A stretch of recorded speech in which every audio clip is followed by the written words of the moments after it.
여러분 반갑습니다. 박도사 애국TV입니다.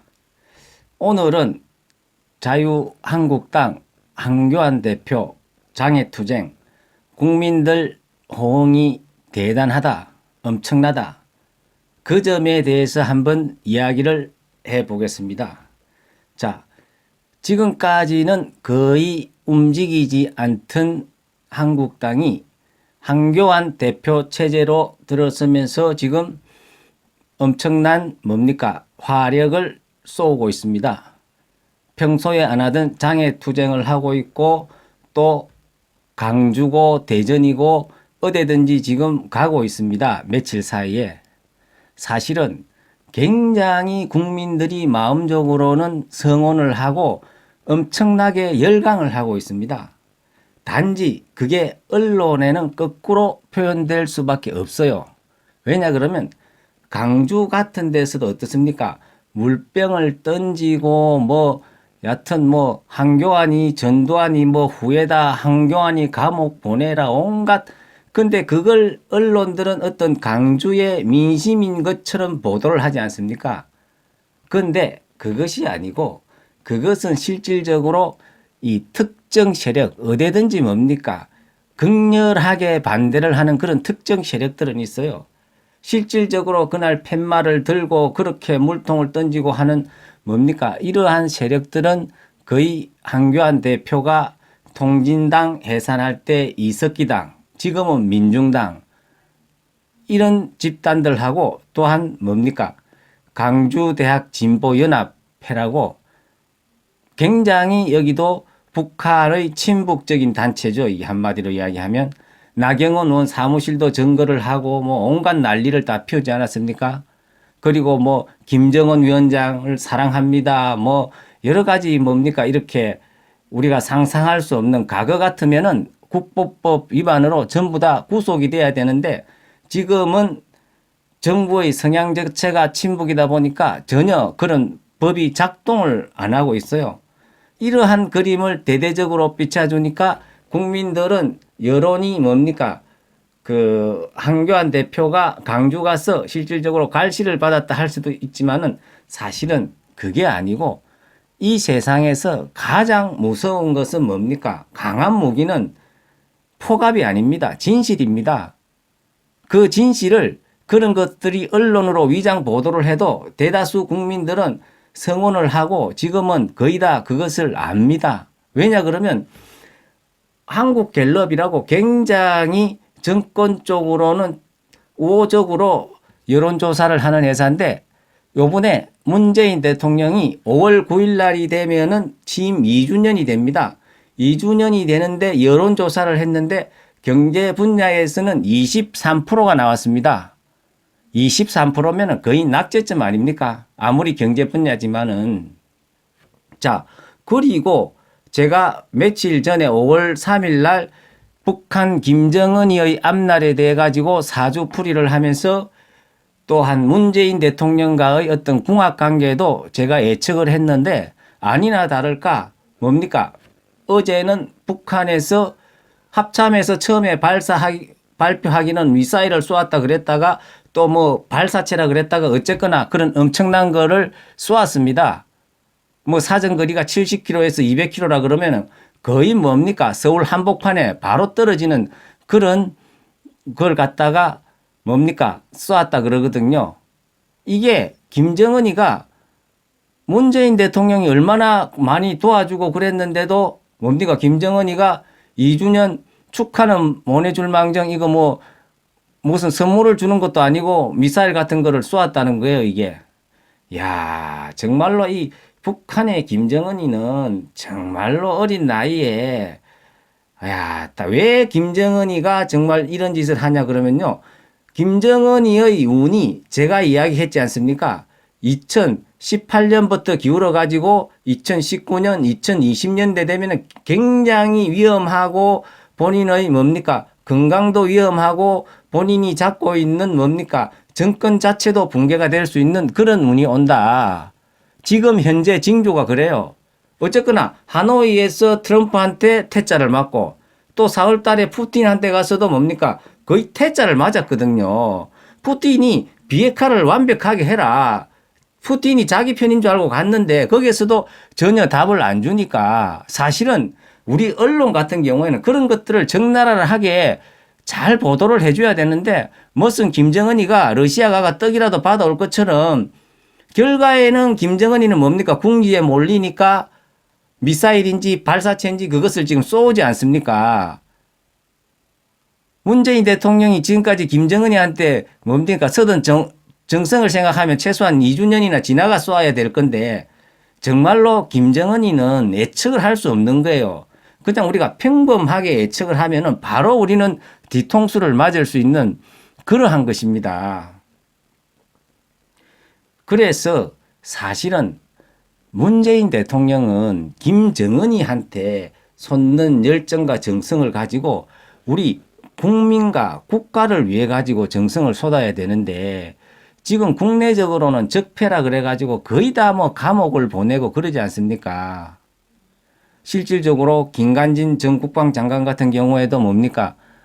김경수에 비하면 댓글 자체가 8천 개인가 밖에 안 되고 김경수는 8천만 개가 넘는데 실질적으로 1심에서 2년 6개월 구형을 받게 만들고 정말 이거는 해도 너무한 것입니다.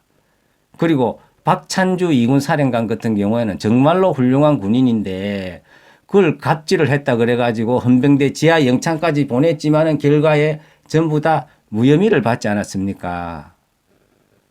자, 어째 보면은 이거 뭐 꼭 연관을 지을 수는 없지만은 박찬주 대장도 뭡니까?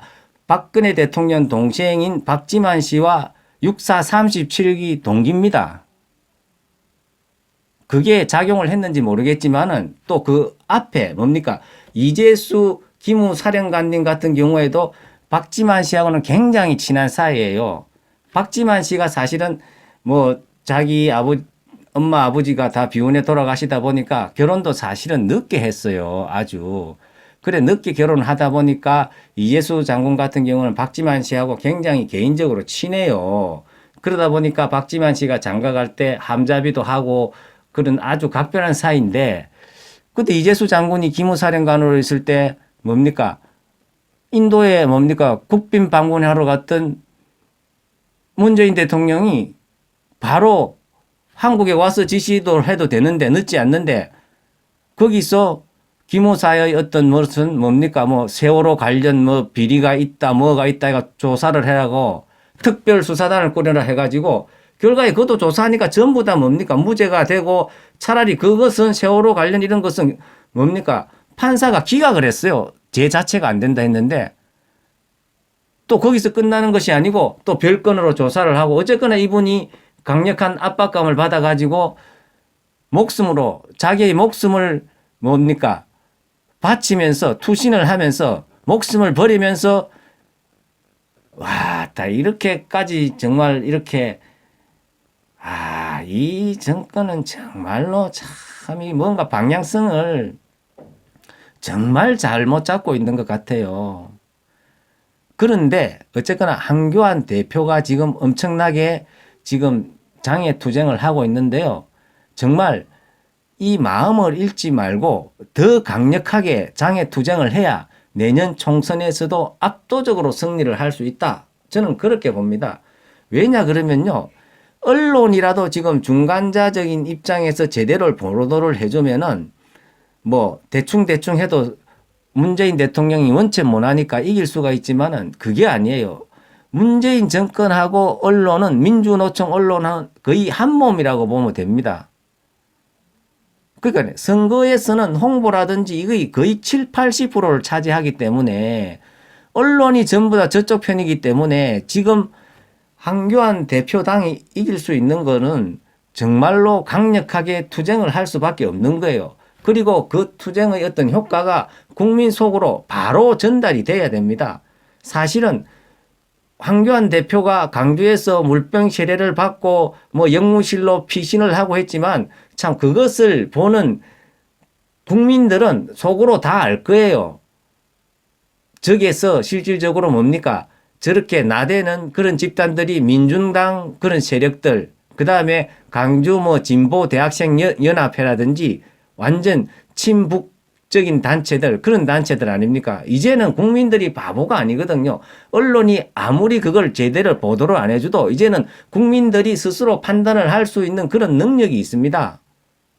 그래서 황교안 대표께서는 더 열심히 국민들을 직접 상대를 해야 되고, 또 그리고 우군들과 함께 해야 거의 폭발력이 2배, 3배 일어납니다. 지금 실질적으로 한국당 내에서는 뭡니까? 뭐든지 강력하게 나아가기 위해서는 뭡니까? 시발점이 있어야 됩니다. 불씨가 있어야 되는 거예요. 그 불씨는 뭡니까? 2년 전부터 박근혜 대통령이 탄핵되는 시점부터 거리로 나와서 뭡니까? 비가 오나 눈이 오나 이분들은 한 사람의 열정이 1000명, 10,000명의 어떤 역할을 가지고 있고 에너지를 갖고 있는 거예요. 이런 뭡니까? 태극기 보수 세력들과 함께 해야 됩니다. 그럴 때 한국당이 10을 할 수 있다면 효과는 100을 낼 수가 있는 거예요. 숫자가 문제가 아니에요, 그게. 그리고 뭡니까? 직접 국민과 소통을 해야 됩니다. 저런 사이비 언론가는 정말로 대화를 할 필요도 없어요. 그 언론한테 잘 빌 필요도 없습니다. 왜냐하면은 굉장히 편향적이고 정치화되어 있는 그런 세력들이기 때문에 더 얕잡아 봅니다. 정말로 자유한국당이 총선에서 압도적으로 승리를 하여서 실질적으로 국민의 편에 설 수 있는, 자율적으로 집필할 수 있는 그런 언론들과, 그리고 그런 언론들이 대우받는 그런 나라를 만들어야 됩니다. 지금 현재 언론들 어떻습니까? 민주노총 언론은요, 어떤 자기의 권익을 위해 가지고 회사와 뭡니까? 타협을 하는 그런 언론 집단이 아니에요. 한마디로 이야기하면은 자경화되어 있는, 정치 세력화되어 있는 그런 언론이라고 봅니다. 아주 막무가내입니다. 자기들 내에서도 정말로 올바르게 이거는 아니다 싶어 가지고 제대로 하려 그러면요, 왕따를 시켜버립니다. 그래서 지금 양심 있는 기자들도 제대로 집필을 못 하는 거예요. 이런 데는 강력하게 대응을 해야 됩니다. 거기에 신경 쓸 필요가 없어요. 또한 이분들이 약점은 뭐냐 그러면 힘이 세게 밀고 들어오면은 뭡니까? 자동적으로 소멸하게 되어가 있습니다. 얕잡아 보이면은 뭡니까? 더 얕보는 거예요. 그래서 제가 보기에는 황교안 대표가 지금 장애 국민들과 직접 소통하지 않습니까? 당연히 직접 소통을 해야 됩니다. 왜냐 그러면요, 연동형 비례대표제도 그렇지 않습니까? 선거 당사자를 제껴버리고 한쪽에서 다 만들어가지고 해보자. 이거는 정말 축구 경기 하는 데 있어가지고 뭡니까? 한일전 하는데 일본 쪽에서 심판 다 정해놓고 자기들 룰 다 정해놓고 너가 들어오려면 들어오고 말라면 말아라. 그리고 안 들어오면은 우리끼리 한다. 이런 식 아닙니까? 그래서 지금 황교안 대표께서는 지금보다도 더 강력하게 국민들과 직접 소통을 하시고, 그리고 여기에 정말 불씨가 될 수 있는 태극기 애국 세력들과 함께 손잡고 이 길을 헤쳐나가면은 분명히 내년 총선에서는 150석 이상, 그 이상을 압도적으로 이길 수가 있다. 왜? 진실은 항상 승리합니다. 언론이 아무리 왜곡 보도를 해도 나중에는 진실이 승리하고, 그리고 이 언론도 아마 정도 언론으로 바뀌게 될 것입니다.